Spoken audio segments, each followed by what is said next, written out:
Hello, I'm Juliette Mann. Welcome to Global Business Europe. Our top stories. Unitree shares jump sixfold as the Chinese humanoid robot maker leaps onto the Shanghai market.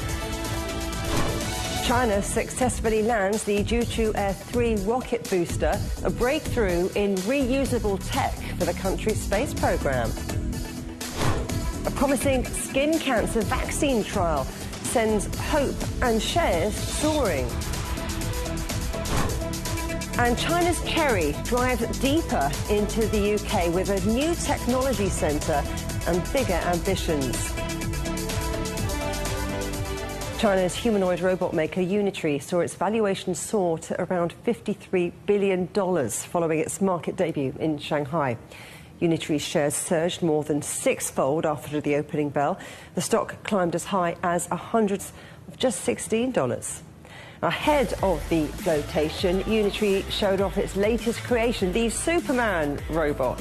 It can leap more than 2 metres into the air and reach a top speed of 12.66 metres per second, beating human records for both standing jump and running speed. Unitree's IPO comes as China's flagship robotics conference opens in Beijing. Hundreds of Chinese companies are showcasing their latest technology, but many are looking beyond humanoid robots. Wang Tianyu reports. This is the biggest robot at this year's World Robot Conference, 5 meters high, standing perfectly still. But nobody here can really tell you what it actually does. And that's the exception now, because almost every exhibitor here, including this one, are trying to tell you what their machines can actually do. We want to combine a general-purpose AI brain with biomimetic dexterous hands to create a truly general-purpose form of productivity. The goal is not task-specific robots, but truly general-purpose productivity. Generality is what companies in the humanoid space are chasing, but some others believe non-human forms are what today's work really needs. We're not going to make humanoids because everybody else is making humanoids. We're looking at the customer needs. We're looking at the market. So whatever that creates value for our customers, we'll develop it. Over the last 10 years, Yunji has been serving hotel clients. And that's why we are developing this custom-made model specifically serving the needs of hotel clients. The 5-day event in Beijing has drawn over 300 companies showing more than 3,000 products, nearly 70% more exhibitors than last year. And the biggest change is it's not about how fancy or how human a robot looks. It's about whether it can actually clock in. Wang Tianyu, CGTN, Beijing. So can Unitree keep up its momentum after such a dazzling debut? Lian Jisoo is chief analyst at Omdia. Fundamentally, we are judging a company not just based on their past performances, but also sort of a calculated assumption of its future. And unless you are a sort of an investor that has enough, let's say, experiences in evaluating all these companies sort of across different sectors, and you have seen the boom and bust of all these different tech companies coming out of China, you don't really have that experience in making the right judgment call. And in this case, I do believe that if we give the Unitree share enough time, it will fall back to sort of like, quote unquote, the mean, and which means that it will, in the long run, reflect, the share price in the long run will reflect the true value of the company. Now, these robots that have captured everyone's attention with backflips and kung fu displays, how far away are they from doing real, useful work on factory floors? We are still a little bit far away from the robots going into factory floors, doing sort of a repetitive task that previously only human can do. And we are really, really far away from robots doing actual stuff in domestic setting, in environment where it's designed squarely for human. It's an environment that is highly unstructured and will require the robots to make multiple judgments that previously only reserved to human. Now, robotics, it isn't just about humanoids, even though those are what grab our attention. Where do you think the real growth story here is in the sector more broadly? We are seeing sort of a surge in robotics adoption across the board. So we are seeing the adoption of more and more industrial arm robots. So basically robots that are stationary, that are designed to execute on a specific task with incredible speed and precision. And those robots are rolling out in multiple factories, not just in consumer goods, but also in precision engineering, in automotive production line, in heavy machinery production lines. Other than that, we are seeing mobile robots being adopted across the board. So be it AGVs or AMR, they are being rolled out on factory floors, on in warehouses, in very complex scenarios where it requires the robots to navigate and sort of perform obstacle avoidance to work alongside human, and sort of being able to execute tasks by doing material handling or sort of moving things from point A to point B. I think lastly, we are also seeing a surge in consumer robotics, particularly in the human, in the sort of the home vacuum cleaning markets. If you look at the recent FCC ban, there's a very explicit ban on sort of Chinese home cleaning robots being sort of being shipped into the US market, and that kind of tells you that Chinese brands in this market, such as EcoVet and Roborock, are doing really well in capturing the home vacuum markets from its competitors. Hong Kong Stock Exchange has reported record first-half profits, with net income up 24%. The exchange says strong fundraising and trading activity was driven by renewed investor interest in China. Hong Kong recorded 87 IPOs in the first half of the year, raising $27 billion, nearly doubling last year's total. UK inflation rose to 2.9% in July, a four-month high. The Iran war and the end of a household energy cap pushed up household bills. LNG gas prices rose at their fastest pace in almost 4 years, but food price growth slowed to its lowest level in nearly 5 years. Beijing has rejected the European Union's cross-border investigation into Chinese e-commerce company JD.com under its foreign subsidies regulation. China's Justice Ministry said the EU's actions constitute improper extraterritorial jurisdiction by seeking broad and unnecessary information from Chinese entities in China. Beijing urged the EU to correct its actions and stop abusing its foreign subsidy investigation tools, warning of countermeasures if the bloc persists. Russia has been importing fuel for the domestic market after months of Ukrainian attacks on energy facilities. The country's also relaxed regulations to allow the production of lower quality fuel. Our correspondent Dasha Chernyshova is in Moscow. Good to see you, Dasha. So Russia's typically been a net fuel exporter. So what has changed here? Why do they need to import?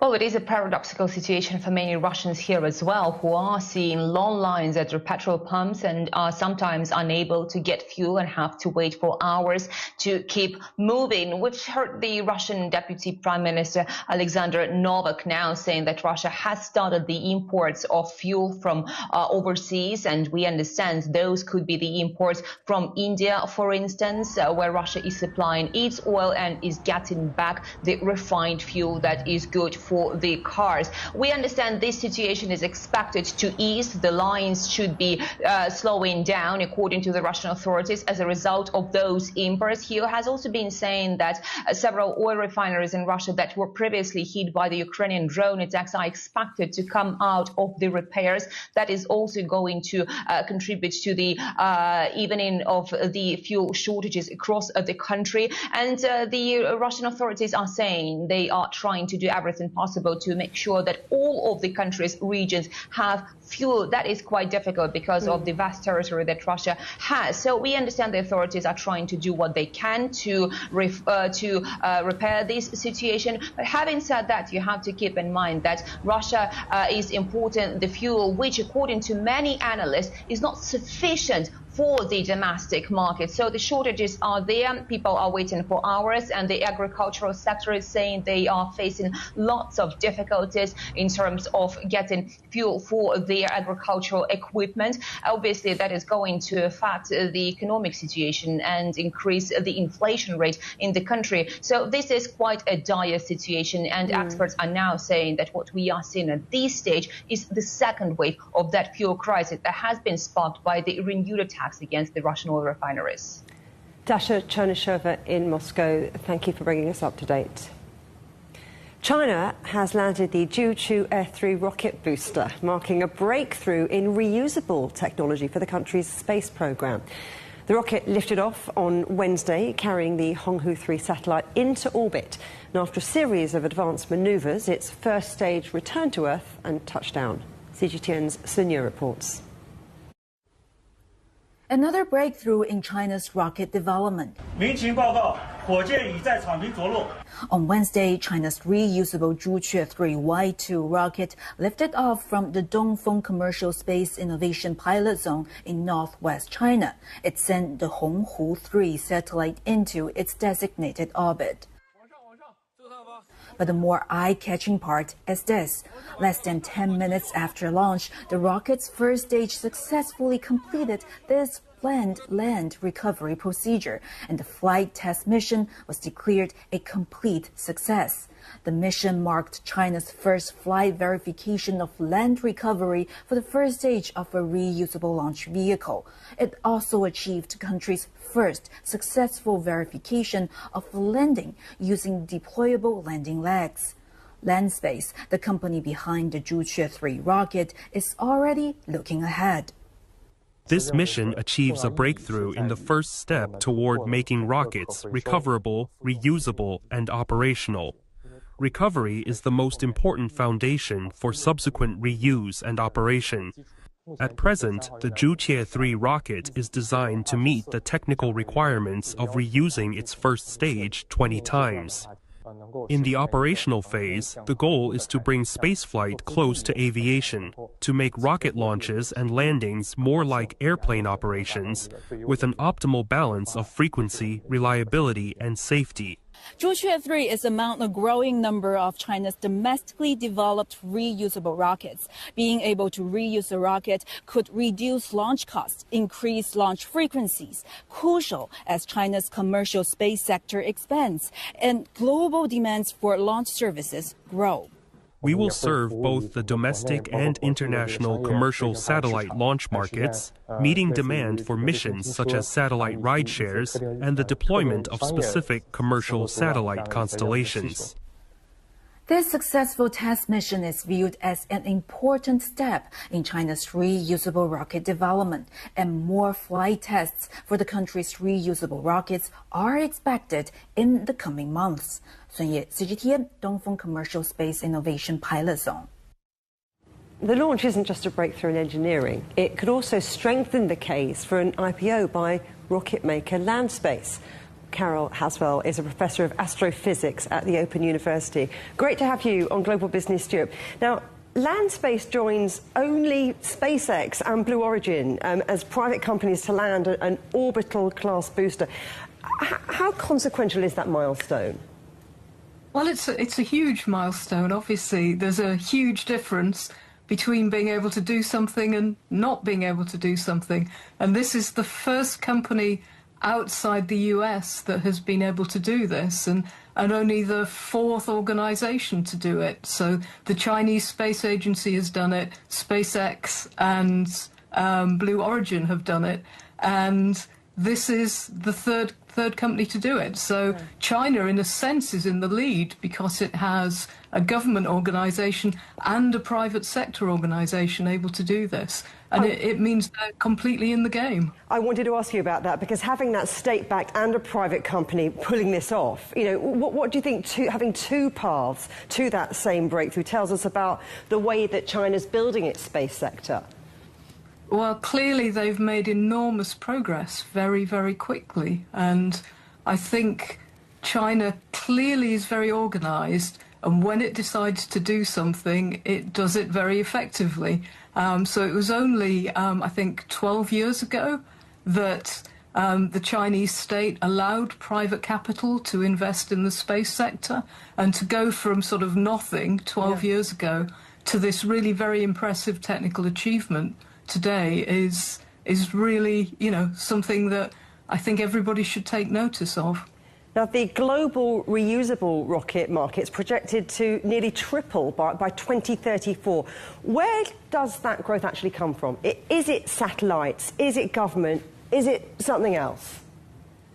Well, when I saw that figure, I thought that sounded like rather a low estimate, actually. Because when you think about, you know, the cost of launching a satellite currently, you know, we've only just started having these reusable rockets, so it's clearly going to get a lot cheaper. And I think most of the launches will be for satellites, but satellites can be used for an enormous variety of purposes. So they can be used for Earth observation to monitor climate change and help us to mitigate climate change, and that's obviously something that's really, really important. They can be used to see what's going on in the ground in other contexts to allow us, for example, in agriculture, to make the best use of limited resources so that we can grow more food. They're obviously useful in combat situations to see what's actually going on. So there's a huge amount of things that just Earth observation can do for us. They're also used for communication, and I think communications from space is probably going to be a big growth sector. And then there's the idea of putting data centers in space. And if you do that, you don't need to take energy from the Earth, and you don't need to cool the data centers, because the cooling problem is solved in space. And if you've got solar panels, then you can power your data center in space. And certainly SpaceX have said they want to build a moon base, and they want to go to Mars. So there's a lot of things that people want to do. And if this gets cheaper, I think it's likely to be more than a factor of 3. Now, you know, as you've mentioned it, SpaceX still really dominates the market by a huge margin. What would it really take for a company like Landspace to become a real commercial rival, not just a symbolic one? Well, that's kind of like a question I saw, I think Brian Clough be asked once about what do you need to do to win a football game, and he said, well, clearly we need to score some goals. And I think, you know, obviously what they need to do is to repeat today's success and do that routinely. And that, you know, involves a lot of determination, but it also involves technical skill, having the resources of various kinds, and having the financial backing. And perhaps most importantly, you need stability to be able to do that sort of work. So, yeah, I hope we do have a stable situation where all of these companies that are trying to do this can flourish and thrive, and we can have lots of exciting things going on in space and space exploration. Carol Haswell, it's been out of this world talking to you. Thank you very much. This is Global Business Europe. Still ahead, a potential breakthrough in the fight against skin cancer, and a shot in the arm for the companies behind it.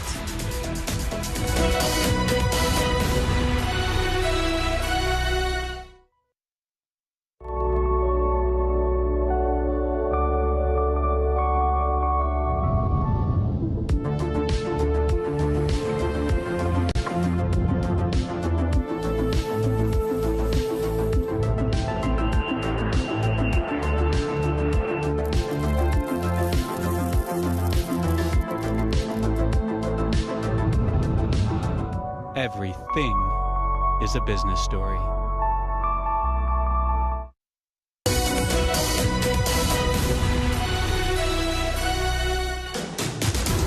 Welcome back to Global Business Europe with me, Juliet Mann. The headlines. Unitree shares jump 6-fold as the Chinese humanoid robot maker leaps onto the Shanghai market.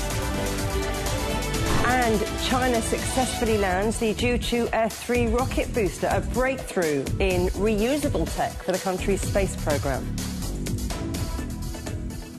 Shares in drug makers Merck and Moderna have jumped after promising results from a trial of a skin cancer vaccine. Interim results from the large-scale trial show the vaccine can reduce the risk of skin cancer returning and help prevent it from spreading to other organs. Our correspondent Mitch McGann is in New York. Hi there, Mitch. So what are investors seeing in these results, and what could they mean for Merck and for Moderna? Well, look, I think investors are treating this as a very positive mood, particularly those investors who have had money in these companies for a long time since the post-COVID jump that those companies saw. I think from a medical perspective, firstly, Moderna's vaccine here created alongside Merck, as you mentioned, is an mRNA vaccine. It's tailored to an individual's tumour, and it's designed to teach the body's immune system to recognise and attack cancer cells. And the vaccine is administered alongside the immunotherapy drug Keytruda, which has also had success on its own. The companies have said that the treatment was the only combined therapy to show statistically significant and clinical meaningful improvements, and it's reported that the study is the most advanced of a similar number of trials that are focused on other cancers like lung, bladder, kidney and pancreatic cancer. I think from a commercial business perspective, this is also significant. Moderna is up 130% today on the back of this news. It's trading at about $145 a share. Merck is up 11% at $150 a share. So this signals a rapid turnaround for Moderna, it has to be said. The company performed very well during the COVID-19 pandemic as it moved to create a vaccine for the virus, but since then its stock has mostly fallen. So this really represents what could be an optimistic future ahead. Now, these studies are going to continue before the companies decide whether or not to apply for regulatory approval in the United States as part of making this therapy more widely available. So I think that's something that investors will be betting on as well, that this drug becomes more widely available in the next few years, and then those stock prices will probably rise even higher than they have today. Mitch, while you're there, I wanted to ask you about tariffs, because President Trump has paused new tariffs on Canada. So what's that going to mean for relations between the US and Canada, and of course for businesses both sides of the border? Yeah, well, look, that's going to depend on whether or not these two countries can actually come to a finalised trade agreement over the next couple of days, because that is the reason that Donald Trump says he has paused the tariffs here that he was actually due to implement earlier today. That pause, or this pause, is only going to last for 3 days. Donald Trump was set to impose a 50% levy on about $20 billion worth of Canadian imports to the US. It impacted things like vehicles, dairy products and alcohol as well. So for those Canadian companies, this is good news for a couple of days at least. Donald Trump says they have reached a deal subject to finalisation. Mark Carney didn't go that far. The Canadian Prime Minister spoke with Donald Trump. He said substantial progress has been made, although there is still important work to be done. One of the key takeaways here, I think, Juliet, is that Donald Trump also said in his post about this online, the great Keystone pipeline, long killed by Joe Biden, may be awoken from the grave. Now, that's an oil pipeline connecting Alberta to the US, which has been blocked by both the Obama and Biden administrations and has been opposed by environmentalists and indigenous groups. So we'll be waiting very carefully to see if the pipeline is part of any trade deal that might be announced in the next 72 hours. Interesting stuff. Mitch McGann in New York, thank you. China's largest car exporter, Chery, is planning its first UK research and development centre. The sales in Britain rise, and the company looks to expand into AI and robotics. The new facility in Bedfordshire, north of London, is expected to open in late autumn 2026. In a statement, Chery said the UK R&D Centre of Excellence was the next step in its long-term plans for the country, and it made clear its ambitions to go beyond simply selling cars in the UK.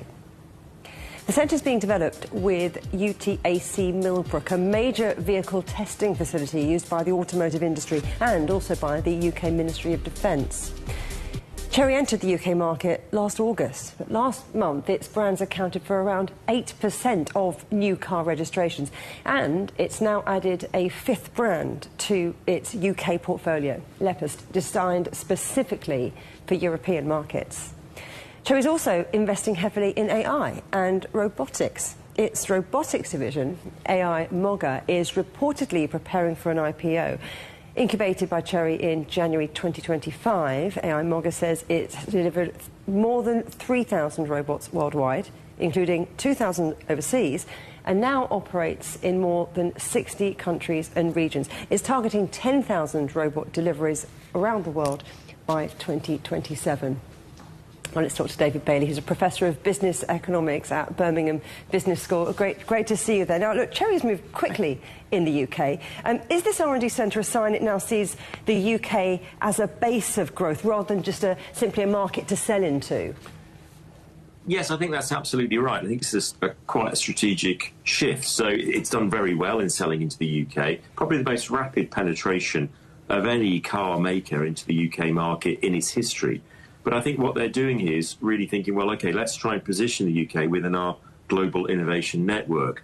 So instead of just selling cars into the UK, let's look to try and develop cars in the UK for the British and hopefully the European market as well. So it's about really kind of developing cars for the European market, I think. But why the UK, though? I mean, what does Chery gain from testing vehicles here that it wouldn't get elsewhere in Europe? Well, I think the UK offers quite a favourable package. We've got excellent engineering talent. I mean, OK, we don't make as many cars as we used to, but the depth of the engineering talent pool is great. Some really good testing facilities, particularly at Millbrook. Very sophisticated consumers, and also the vagaries of British roads and weather offer quite a challenge for them in developing vehicles. So I think actually that all together is an attractive package for Chery in coming to the UK to try and develop cars here. You know, and that's difficult to replicate, I think, in other countries. Now, Chery's moving beyond autos into AI, into robotics. Is that a natural step for a company like them, or is it a much bigger bet on the mobility industry and where that's heading? I think it's a combination. I think you're absolutely right. If you think about a modern electric car, it's connected, it's semi-autonomous. AI is naturally increasingly part of the package. So increasingly car firms are thinking about the car as an intelligent machine, and they're thinking about broader mobility services. So I think that's the direction of travel that we're seeing. And I think it's inevitable that companies like Chery think beyond just making cars to actually mobility solutions and broader robotics. We're seeing that also, for example, from the likes of Tesla. But how seriously should we take those technology ambitions, those wider technology ambitions, though? You know, could AI and robotics become a meaningful part of the business rather than just an extension of the car-making operation? I certainly take their ambition very, very seriously, and they're clearly putting considerable resources into that. But let's remember that that's not the same thing as actually being able to scale it up. So if we think about AI and robotics, that's a highly contested market. Many, many well-resourced companies in it. And the key test for Chery will be whether they can actually come up with solutions that consumers want and also are able to scale it up. But I think what's sort of overall fascinating about this is Chery, as a Chinese company, sort of really shifting away from just making cars into kind of broader, intelligent mobility solutions. And that's the kind of transition, I think, that's taking place in the industry in China. David Bailey, thank you very much. Thank you. The headlines again. Unitree shares jump sixfold as the Chinese humanoid robot maker leaps onto the Shanghai market. China successfully lands the Juchu Air-3 rocket booster, a breakthrough in reusable tech for the country's space program. And a promising skin cancer vaccine trial sends hopes and shares soaring. And that is it for Global Business Europe. Thanks for watching.